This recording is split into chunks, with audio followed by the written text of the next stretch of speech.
पन्नालाल बगीच्या जवळ असलेल्या काँक्रिटीकरण रस्त्याचा थेट आढावा घेऊया। तेथील बांधकाम कामाची गुणवत्ता आणि रस्त्यांविषयी चर्चा करूया। येथील रहिवाशांच्या तक्रारी आणि त्यांना होणाऱ्या त्रासाबद्दल आज आम्ही अधिक माहिती घेऊन आलो आहेत। सिटी न्यूजने पन्नालाल बगीच्या जवळील रस्त्याचं काँक्रिटीकरणाच्या बांधकामाचा थेट आढावा घेतलाय। काही महिने होऊन गेले तरीही रस्त्याचं काम पूर्ण होण्याचा काही ठोस मार्ग दिसत नाही। रहिवाशांच्या मते रस्ता बांधकाम हे निकृष्ट दर्जाचं असून यामध्ये लोखंडी जाळीचा वापर न केल्यामुळे रस्त्याचं बांधकाम लवकरच खराब होण्याची शक्यता आहे। श्वसन त्रासाने स्थानिक नागरिक चिंतेत आहे, कारण या क्षेत्रात धुळीचं प्रमाण वाढलं आहे। जड वाहनांमुळे रस्त्याचं पुढे अधिक नुकसान होईल अशी भीती व्यक्त केली जात आहे। अमरावती शहरात अनेक चौकामध्ये काँक्रिटीकरण रस्ते झालेले आहेत आणि आताही अनेक परिसरात काँक्रिटीकरण रस्त्याला सुरुवात झाली आहे। मात्र अनेक रस्ते चकचकीत आणि सुसज्ज रस्ते पूर्णतः बांधकाम झालेले आहेत। मात्र अमरावती शहरातील पन्नालाल नगर परिसरातील याच पन्नालाल बगीच्या समोरच बांधकाम करण्यात येणाऱ्या काँक्रिटीकरण रस्त्याच्या याच ठिकाणी आता अनेक प्रश्न निर्माण होत आहेत। आपण थेट पाहिलं तर या ठिकाणी आता बांधकामाला सुरुवात झालेली आहे। जेमतेम 1 महिना याच रस्त्याला झाला आहे। अद्यापही काहीच 50 मीटर अंतरावर काम सुरूच आहे। मात्र याच रस्त्याची अवस्था आपण पाहू शकता। गिट्टी ही स्पष्ट आमच्या सिडूच्या कॅमेऱ्यामध्ये कैद होत आहे। 10 लाख रुपये निधीमधनं हा रस्ता बांधकाम सुरू झाला आहे। मात्र रस्ता बांधकामामध्ये खरोखरच दिलेल्या निविदामध्ये याच कंत्राटदाराने संपूर्ण निविदेची पूर्तता केली आहे का, हे सुद्धा आपण या रस्त्यावरच्या दृश्यावरून स्पष्ट होत आहे। दुसरीकडे आपण लक्षात दिलं तर 50 मीटर अंतरानंतर आपण पुन्हा याच रस्त्याच्या वर पुन्हा काँक्रिटीकरणचा कोट बांधण्यास सुरुवात झालेला आहे। तो सुद्धा काहीच इंचाचा आहे। यावर सुद्धा प्रश्न निर्माण होत आहेत की लोहा वापरला आहेत की नाहीत। वापरला नसेलच, कारण की आता दिवसा कोट सुरू आहेत आणि येणाऱ्या पावसाळ्यामध्ये आणि उन्हाळ्याच्या या तडाख्यामध्ये हा रस्ता टिकणार का, हा एक प्रश्न निर्माण होत आहे। कारण की अमरावती शहरातील इतर रस्त्याच्या ठिकाणी काँक्रिटीकरण रस्त्याच्या बांधकामात लोहा मोठ्या प्रमाणात सडाकीसुद्धा ज्या निविदामध्ये दिल्या असतात त्या संपूर्ण वापरल्या गेला आहे। मात्र पन्नालाल नगर परिसरातील या पन्नालाल बगीच्याच्या परिसरामध्ये बांधण्यात येणारा हा काहीच अंतरावरील काँक्रिटीकरण रस्त्याच्या बांधकामात लोहा वापरला आहे।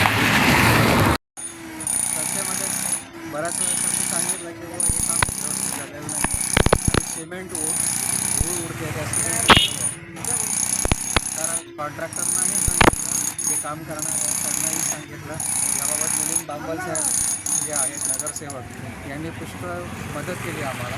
आणि ही धुळीने काय व्हायला लागलं की सर्व छाती होऊसात तीच जायला लागली। त्याच्यामुळे आम्ही 2 महिन्यापासून सर्व इथले नागरिक जेवढे आहेत ते सर्व त्रासून गेलो होतो आणि या संदर्भात बराच पाठपुरावा केल्यानंतर या भागाचं काम पुनश्च चालू झालं। त्याच्याबद्दल धन्यवाद। आता म्हणजे पुनश्च चालू केलं, थांबलं होतं काम असं? हां, हे म्हणजे एक महिन्यापासून आम्ही त्याचा पाठपुरावा करतोच आहे त्याच्याबद्दल।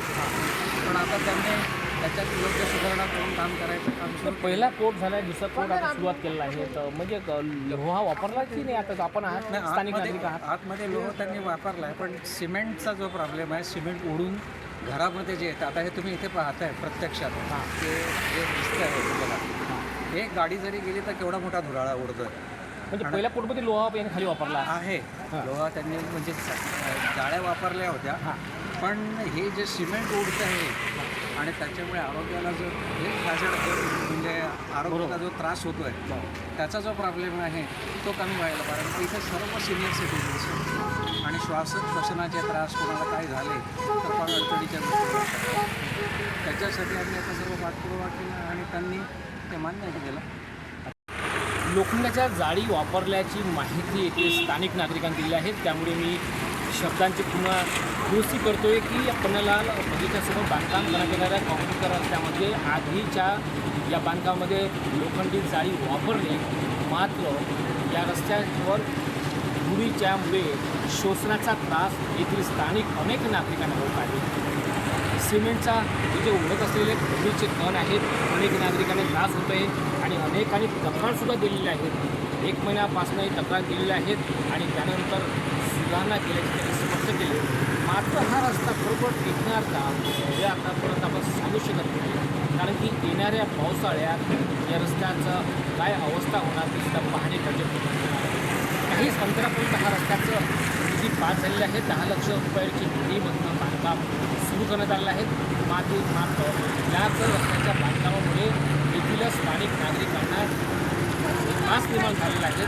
श्वसनाचा धुळीचे कण उडत आहेत आणि दुसरा जो याच्यावर या रस्त्याच्या वर आता दुसरा टप्पा जो बांधण्यात येत आहे, पण त्या टप्प्यामध्ये लोखंडी जाळी नाही एक स्पष्ट आपण म्हणू शकतो. आपल्या नजरेसमोर सुद्धा ही पाहू शकताय. मी असे केलं तर आपण पाहू शकताय की 3 ते 4 इंचापर्यंत हा दुसरा थर लावण्यात येत आहे.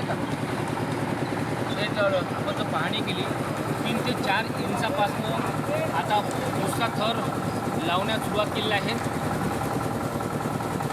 आणि या दुसऱ्या थरमध्ये पुन्हा लोखंडाची जाळी वापरली नाही हे मात्र आपण स्पष्ट सांगू शकतोय, कारण की बांधकाम आपल्या नजरेसमोर होत आहे.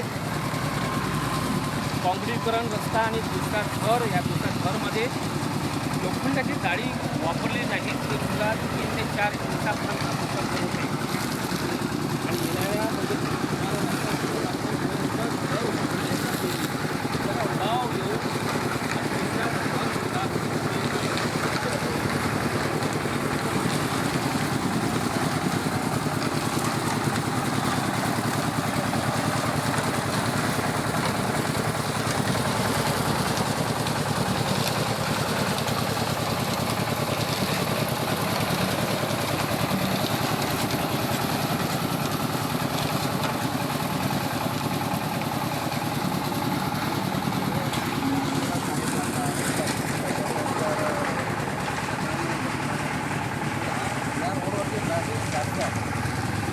आणि लहान मुलांचा इथे ग्राउंड आहे बाजूला, ग्राउंडवरती मुलं खेळत राहतात. त्याच्यामुळे काय होतं, ही जर धूळ उडून जर लहान मुलांचे शरीरामध्ये गेली श्वासोच्छवासाद्वारे तर त्यांना देखील हा पुढे जाऊन अडचणीचा भाग होणारच आहे.